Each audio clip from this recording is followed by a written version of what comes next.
Plasma membrane है। Plasma membrane का किरदार क्या काम है? Plasma membrane is a dynamic structure only about 7 nanometre wide, but it present barrier to the movement of ions and molecule, particularly polar water soluble molecules such as glucose and amino acid, which are repelled by the non-polar hydrophilic lipid। वो कह रहे हमारे पास कि plasma membrane जो है वो क्या है? Is a dynamic structure. Dynamic किस चीज़ को कहते हैं? जो एक फॉर्म में नहीं होता, जो मुख्तलिफ काम एक टाइम पे सरंजाम देते हो। मतलब क्या है कि अगर एक टाइम पे आप पढ़ भी रहे हो, एक टाइम पे आप क्या कर रहे हो, लिख भी रहे हो, एक टाइम पे घर का कोई काम भी कर रहे हो, तो आप क्या है? डायनामिक पर्सनालिटी है। या दूसरे लफ्ज़ों में अगर वन टाइम पे आप मतलब सैड भी हो और 5 मिनट के बाद अचानक क्या हो गया, आपको खुशी भी मिल गया, आप हंस भी रहे हो, तो आपकी पर्सनालिटी क्या है? डायनामिक, चेंजेबल जो होते हैं। ठीक है, वो कह रहे हैं कि प्लाज्मा मेम्ब्रेन हमारे पास क्या है? डायनामिक स्ट्रक्चर है और ओनली अबाउट 7 नैनोमीटर वाइड है। वाइड किस चीज़ को कहते हैं? चौड़ाई। ये देखो, ये लंबाई है, ये यहाँ से लेकर यहाँ तक लंबाई है, लेकिन ये क्या है हमारे पास? ये चौड़ाई है। जब आप इधर से यहाँ तक नोट कर तो ये चौड़ाई हो गई और ये हमारे पास क्या? ये लंबाई है। ये कितने? 7 नैनोमीटर वाइड है, but it present barrier to the movement of ion.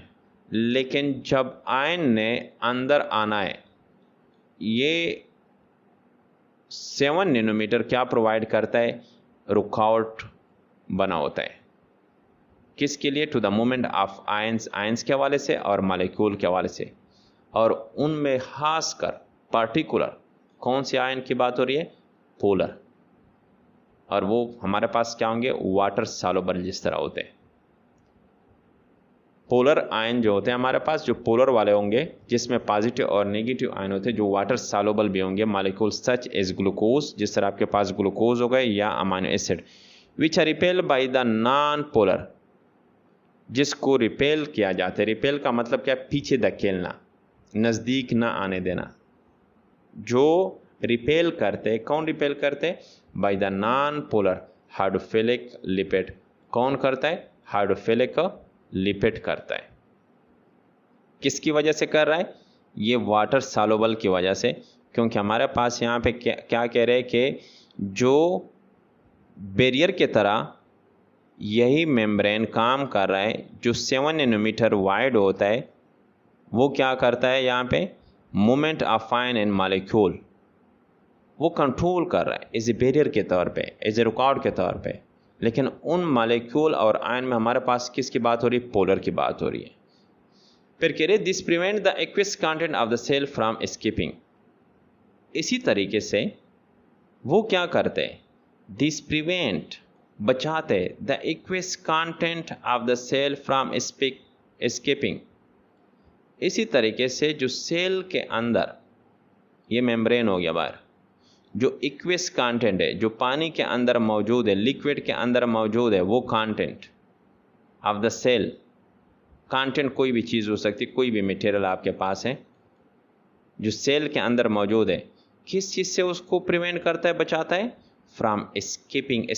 Escaping का मतलब क्या? निकल जाना, फरार होना। फरार होने से कौन? इसी तरह हमारे पास ये मेम्ब्रेन उसको बचाता है। ठीक है। However, transport or maintain across membrane must still occur for a number of reasons. लेकिन एक तो अपनी मर्जी से उसको जाने नहीं दे रहा, लेकिन साथ साथ क्या कह रहा है कि ट्रांसपोर्ट जो हो रहा है, और मेंटेनेंस हो रहा है अक्रॉस मेम्ब्रेन। अक्रॉस मेम्ब्रेन से मतलब क्या है? मेम्ब्रेन के इस तरफ और मेम्ब्रेन के अंदर की तरफ जाना। अक्रॉस मेम्ब्रेन, इधर उधर, अंदर और बाहर जाना। मस्ट स्टिल अकर, फिर भी हो रहा है। ये क्या हो रहा है? ट्रांसपोर्ट हो रहा है for a number of reason. वो वजह क्या है ट्रांसपोर्ट का? For example, to obtain nutrient. अगर बाहर सेल के अंदर न्यूट्रन की तादाद कम हो गई और बाहर न्यूट्रन मौजूद है, तो न्यूट्रन कहाँ पे जाएगा? अंदर की तरफ जाएगा। अगर अंदर ज़्यादा है तो वो कहाँ पे? अंदर ज़रूरत ज़्यादा नहीं है तो उसको कहाँ पे निकालेंगे? बाहर। टू ऑब्टेन न्यूट्रिएंट, अगर उस सेल को किस चीज़ की खुराक की ज़रूरत हो। आपको पहले से पता है खुराक का ग्लूकोज की ज़रूरत हो, ठीक है, कि सेल का मेन खुराक क्या है, ग्लूकोज है, जो सारे फंक्शन में वो इस्तेमाल करते हैं। टू एक्सक्रीट वेस्ट सब्सटेंसेस, जो भी रिएक्शन सेल के अंदर होता है उसको क्या करना है, एक्सक्रीट का मतलब क्या, बाहर निकालना। जो सब्सटेंसेस होंगे, फॉर एग्जांपल कौन से सब्सटेंसेस है, यूरिया या यूरिक एसिड, जो सेल के अंदर ज़्यादा टाइम के लिए नहीं रह सकता। अगर सेल के अंदर ज़्यादा टाइम के लिए यूरिया या यूरिक एसिड रह गया तो सेल को क्या हो सकता है, नुकसान पहुंच सकता है। इसलिए वेस्ट, फजूल, जिसकी ज़रूरत न हो, उसको एक्सक्रीट करना है, बाहर निकालना है। Third, to secrete useful substances, hormone and enzyme, और इसी तरह वो क्या कर सकते हैं, सिक्रीशन कर सकते हैं, बनाते, क्या बनाते, यूजफुल सब्सटेंसेस, हार्मोन और एंजाइम। अगर सेल के अंदर कोई भी हार्मोन बन गया, अब सेल से बाहर उसकी ज़रूरत है, तो सेल से वो क्या हो सकता है, बाहर जा सकता है। पहले उसने क्या कहा, पहले उसने बात ये की कि to this prevent the aqueous content of the cell from skipping, लेकिन साथ साथ ये भी कह रहे हैं कि ये ट्रांसपोर्ट क्या रहता है, वो होता रहता है, और वो इसी वजह, रीज़न बता रहे, रीज़न कौन से बता रहे, ये रीज़न बता रहे, ठीक है। To secrete useful substances, hormone या एंजाइम, इसमें से बाहर निकालना हो, एंजाइम या हार्मोन अंदर बन गए, अब अंदर जो काम था वो कर लिया, लेकिन बाहर भी ज़रूरत हो तो बाहर भी उसको क्या कर सकते, सीक्रेट कर सकते, बाहर निकाल सकते हैं। Next, to generate the ionic gradient across, essential for nervous and muscular activity.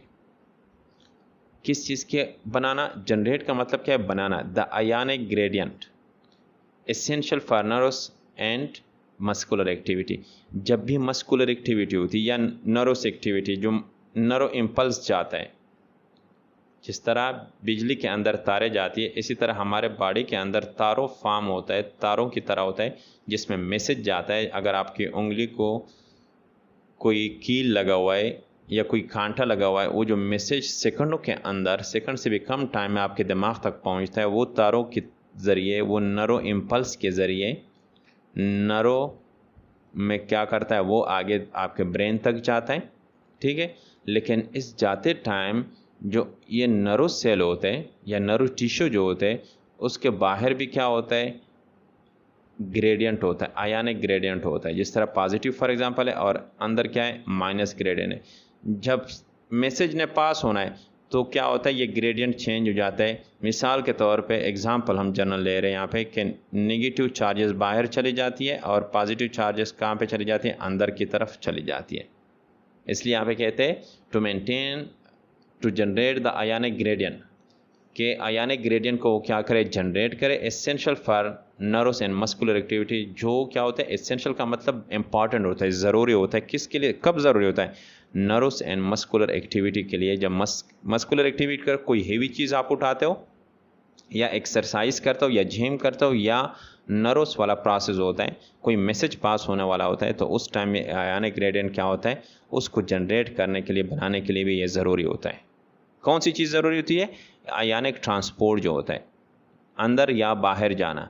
फिर उसके बाद क्या कहते हैं, to maintain a suitable pH, pH को भी मेंटेन रखना, कायम रखने के लिए भी ये ज़रूरी होता है। An ionic concentration with the cell for enzyme activity, किसके लिए, an ionic concentration, suitable pH और आयोनिक कंसंट्रेशन को मेंटेन रखने के लिए with the cell, with in the cell, cell के अंदर, सेल के अंदर पीएच को सही रखना या आयोनिक कंसंट्रेशन को भी सही रखना है। और ये दोनों चीज़ें किस लिए ज़रूरी है, फॉर एंजाइम एक्टिविटी, क्योंकि सेल के अंदर जो एंजाइम मौजूद है, जब वो काम करते तो उसके लिए सूटेबल पीएच भी चाहिए। यह ऑलरेडी आपको पहले से पता है कि पीएच भी सही चाहिए और आयोनिक कंसंट्रेशन भी, आयंस भी सही चाहिए। अगर इन दोनों की कमी हो गई तो एंजाइम अपना प्रॉपर काम नहीं कर सकता। तो इसलिए सेल के अंदर इसकी ज़रूरत को वहाँ पे देखते हुए एंजाइम की, तो वहाँ पे ये पीएच और आयोनिक कंसंट्रेशन क्या हो सकती है, आगे पीछे कम ज़्यादा हो सकती है। तो उम्मीद है कि आपको टॉपिक की समझ आई होगी। तो अगर कोई क्वेश्चन हो या कोई सजेशन हो तो आप कमेंट